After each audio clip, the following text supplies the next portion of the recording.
Biden's approval rating among Democrats has dropped 11 points in a month, and that month happened to coincide with this latest escalation in the conflict between Israel and Palestine. And this, again, this is an 11-point drop within the Democratic Party. And let me just read a snippet.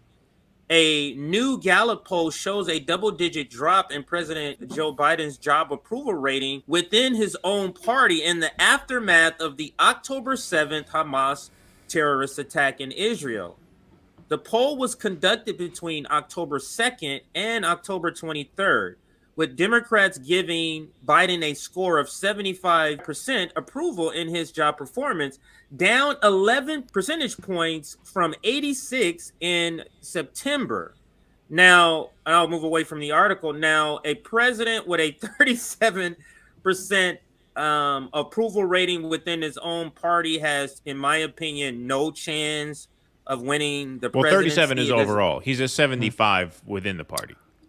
Gotcha. That's true. That's true. But even still, 75 is still extremely low. That's extremely low. It's still extremely low. But let's go around the table. I'll go to Kid. I'll go to Russell, and then Keaton to round out. What say you about this? And do you believe this has directly to do with the Palestinian-Israel conflict?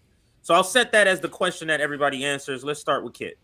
Yes, absolutely. So here's the thing. War is not favoring this Democratic politician. As Americans are struggling economically, we hear from our own Treasury Secretary that America can afford two wars, but yet there's nothing being done to bail out the U.S. citizen, and more hopelessness and despair is hitting the populace. So, of course, his approval rating is going to drop because Biden is not being an effective leader, and all the while as chaos ensues, his inept leadership is showing, and there's no way anyone can hide it. We're asking for leadership, and Biden cannot deliver, even amongst his most diehard supporters. This is a weak president, and it should come as no surprise that approval rating keeps on dropping lower and lower across the political spectrum. Boom! Look at that pro over there. Knows this is these are quick takes. That's how it's Russell. done. That's a minute. That's a minute. There you go. That's soundbite style, baby. That's a minute. You want it, you got it. Signed, sealed, delivered. You know, it's often observed that a lot of things that happen under a president are out of a president's control, but in the end, the buck stops here. You're going to get blamed for it.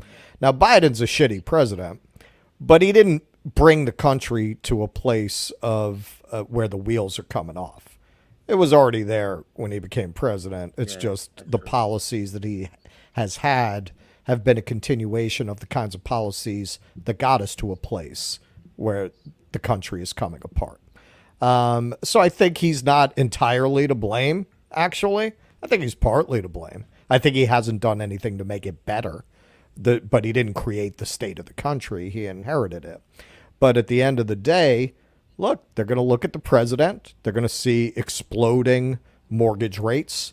They're going to see inflation making it impossible to afford what they used to be able to afford in a country where a middle-class life was already evaporating. You got a generation that can't afford houses, that have very unstable careers. And I personally think, yes, having the Ukraine and then having this war, that's probably most of it. I don't think it hurts if you look at when this poll was taken. The stock market had a good summer, and then it just started to roll over in September, and October has been brutal. And we know a lot of the Democrat base is the 401k crowd. So I think it's not entirely the war. I think it's also market performance right now.